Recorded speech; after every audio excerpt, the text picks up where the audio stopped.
शंकराचार्य स्वामी अविमुक्तेश्वरानंद सरस्वती जी के जरिए चलाए जा रहे परम धर्म संसद में राजा सक्षम सिंह योगी ने सदन में नेता प्रतिपक्ष राहुल गांधी के मनुस्मृति पर दिए गए आपत्तिजनक बयान के खिलाफ निंदा प्रस्ताव रखा।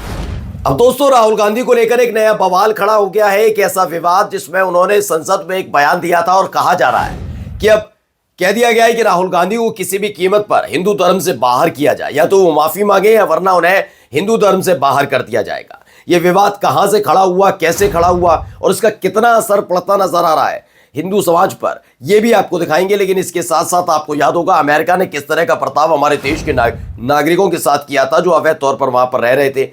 वो गलती की थी उन्होंने, लेकिन उसके बावजूद भी अब तक ऐसा नहीं हुआ था कि उनके हाथ में बेड़ियां और हथकड़ी बांधकर भेजा जाए। लेकिन ये सब होने के बाद भी हमारे देश के प्रधानमंत्री नरेंद्र मोदी साहब अमेरिका चले गए दौरा करने। अब देख रहे होगा कि क्या वो ट्रंप से माफी मंगवा पाएंगे।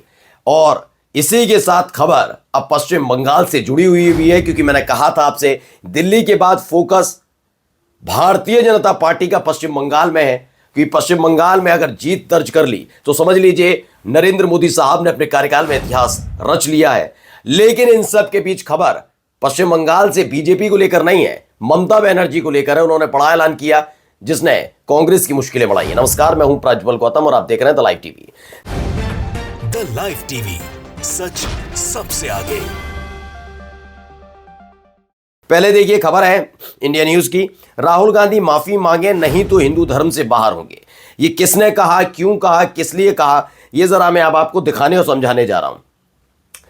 दरअसल ये बयान निकल कर आया है शंकराचार्य जी का। मेरे ख्याल से अब शंकराचार्य जी को पसंद करने लगेंगे भारतीय जनता पार्टी के नेता मोदी, शाह, योगी के जो ये समर्थक हैं, अंधभक्त, जो कल तक इन्हें गाली दे रहे थे, इन्हें मुसलमान बता रहे थे, कम से कम अब तो पसंद करने लगेंगे। मुझे ऐसा फील आता है, क्योंकि जब तक ये विपक्ष को कुछ नहीं कहते और सरकार को नैतिकता सिखाते हैं तो ये मुसलमान कहलाए जाते हैं। लेकिन अब ये शंकराचार्य मुफीद लग रहे होंगे तमाम अंधभक्तों को, चाटुकारों को। ए.के. तिवारी एडवोकेट लिखते हैं, अब नया विवाद, शंकराचार्य बनाम राहुल गांधी।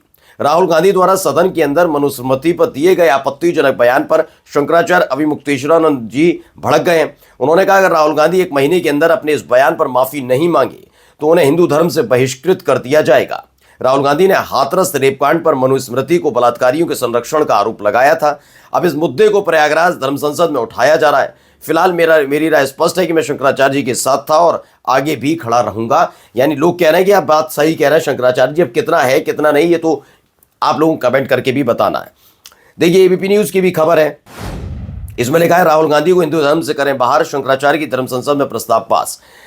ये खबर निकल कर आई, जिसे लेकर मनीष सिंह है वो क्या लिखते हैं, हिंदू धर्म से बाहर जाने के अनेक रास्ते हैं। आमिष भोजन किया धर्म भ्रष्ट, अछूत के साथ पानी पिया तो धर्म भ्रष्ट, समुद्र के पार गए तो धर्म भ्रष्ट, पूजन विधि में त्रुटि हुई तो धर्म भ्रष्ट, विवाह शादी किसी अन्य धर्म में किया तो धर्म भ्रष्ट। तो खांसने, छींकने, मूतने वगैरह बात बात पर भ्रष्ट होने वाला हिंदू धर्म विश्व का परम छुई मुई धर्म रहा है। इतनी कमजोर इम्यूनिटी देखकर यूनेस्को ने इसे सर्वाधिक भ्रष्ट प्रोन रिलीजन भी घोषित किया था। ये सब कम था कि अधुनाताल काल में एक नया कारक जुड़ गया, वो ये कि आप भाजपा का विरोध करें तो भी आपका धर्म भ्रष्ट है, भाजपा को वोट ना देते, आरएसएस की लकीर नहीं पीटते, मुसलमानों को गाली नहीं देते, इक्वल राइट, धर्मनिरपेक्षता की बात करते हैं तो बोलो पेंसिल, तुम्हारा हिंदू धर्म कैंसिल। ये तमाम चीज़ें उन्होंने इसमें बताई हैं कि किस तरीके से। और ये बात कहीं ना कहीं, देखिए मैं खुद सनातन से हूँ, शुरू नीचे की बातों से मैं मनीष सिंह की बात से सहमत नज़र नहीं आता, क्योंकि हाल ही में उन्होंने ऐसा कोई शंकराचार्य ने बयान नहीं दिया।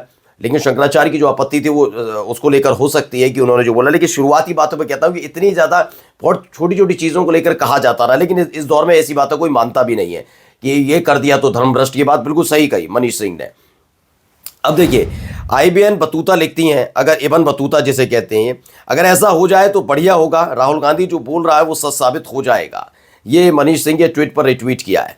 अशोक सक्सेना लिखते हैं, आज देश जिस मुकाम पर आकर खड़ा है और एक ही नेता आरएसएस की विचारधारा को छाती तान कर खिलाफत कर रहा है तो वह शख्सियत है राहुल गांधी। क्यों है, क्या लिखा है इनकी, जिसकी संसद सदस्यता खत्म कर दी गई और 24 घंटे में बंगला खाली करा लिया गया। ईडी सीबीआई ने लगातार 55 घंटे पूछताछ की, लेकिन तिल भर भी कुछ नहीं निकला सत्ता पक्ष को। तो ये सारी चीजें उन्होंने बताई हैं कि राहुल गांधी के साथ ये बात भी हुई थी, बात बस सच है। ये देखिए, मैं 2-3 चीजें हैं जो बात माननी पड़ेगी। राहुल गांधी के साथ जो कुछ हुआ वो दुनिया ने, देश ने देखा कि किस तरीके से एक मामला, ऐसे तमाम बयान राहुल गांधी ने अकेले नहीं, नरेंद्र मोदी ने दिए, कई बयान बता सकता हूं, ऐसे कई बयान अमित शाह देते रहे, ऐसे कई बयान योगी आदित्यनाथ देते रहे। लेकिन राहुल गांधी को चूंकि संसद के अंदर बड़ी दिक्कत दे रहे थे, बार बार अडानी का जिक्र कर देते थे, तस्वीर लहरा देते थे, साहिब को बड़ी दिक्कत हो जाती थी, तो आखिरकार एक मसले का हवाला देते हुए फौरन ही ओम बिरला साहब ने उनकी संसद सदस्यता खत्म कर दी। वो बात अलग है, बड़े शालीनता के साथ, सुसम्मान के साथ लौटाना पड़ा, क्योंकि सुप्रीम कोर्ट ने जब कान ऐंठ दिए थे ना सरकार के, उसके बाद लौटाना पड़ा था। इनका सम्मान भी, इनका बंगला भी और इनकी संसद सदस्यता भी। क्या अगली खबर देखिए।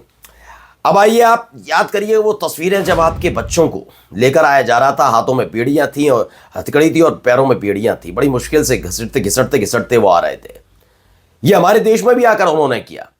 जब वो हमारे देश पहुंच गए तब जाकर उनके लिए ये सारी चीजें खोली गई। लेकिन अब भी अमेरिका जाने के लिए उत्सुक थे हमारे देश के प्रधानमंत्री और चले गए।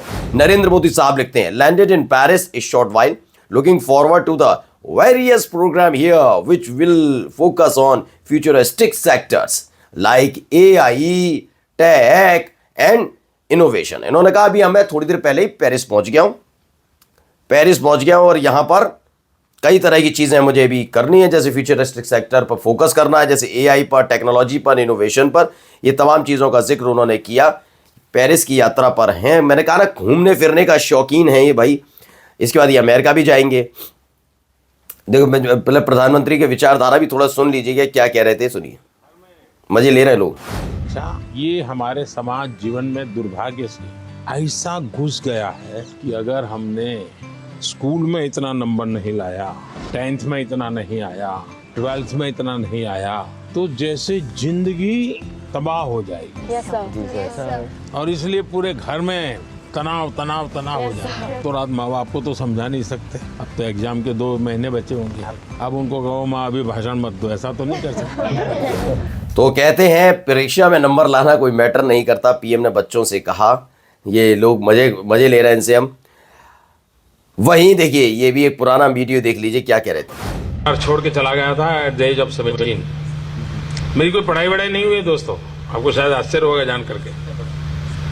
तो मैं स्कूली शिक्षा गांव में किया, और जैसा मैडम बता रही थी ना कि अपनी शिक्षा के कारण आदमी आगे नहीं बढ़ता है, तो मेरी शिक्षा ही नहीं हुई। तो ये इनकी विचारधारा है। लोग उसी वीडियो के साथ इसे अधिकतर लगाकर भेज रहे हैं और पूछ रहे हैं कि भाई यही ये सारी स्थिति है।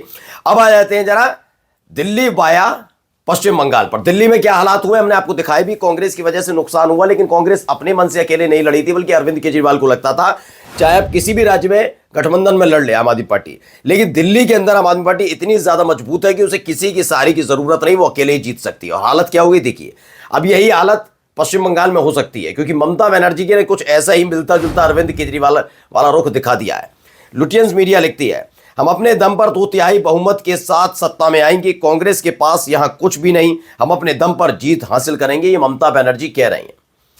ये जी लिखते हैं, बाद में शिवसेना वाले ममता की हार का ठीकरा भी कांग्रेस पर फोड़ेंगे। देखिए, यही अशोक कुमार पांडे ने कहा है, क्योंकि उन्होंने खबर बताई, Mamata rules out alliance with Congress for 2026 Bengal polls, TMC in fight alone. उन्होंने कहा कि 2026 में जो ममता बनर्जी जो पश्चिम बंगाल में चुनाव होगा, उसके लिए ममता बनर्जी चाहती है वो अकेले चुनाव लड़े। इसको लिखते हैं अशोक कुमार, कुछ विद्वानों के मुताबिक इसके बाद कांग्रेस को बंगाल यूनिट को भंग कर देना चाहिए, या सिर्फ परिचय भरवाकर सबको अंडमान की टूर पर भेज देना चाहिए कि ममता दीदी आराम से लड़े। यही भाषा 2 महीने पहले केजरीवाल की थी। अगर कांग्रेस लड़ी मजबूती से और ममता का नुकसान हुआ तो ये सब चिल्लाएंगे कि कांग्रेस की गलती है।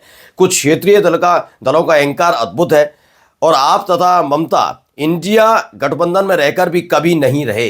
ये बात स्पष्ट नजर आती है कि देखिए, आप ये सारी चीजें मत करिए, कम से कम एक जगह जाकर आपको फैसला लेना होगा। कम से कम आप अनुभव से सीख सकते हैं कि आम आदमी पार्टी के साथ क्या हुआ। खैर, आने वाला वक्त बताएगा ममता बनर्जी सीख लेती हैं या फिर इस पर अटक रहती हैं, और अटक रहती हैं तो क्या परिणाम आता है। नमस्कार। द लाइव टीवी, सच सबसे आगे।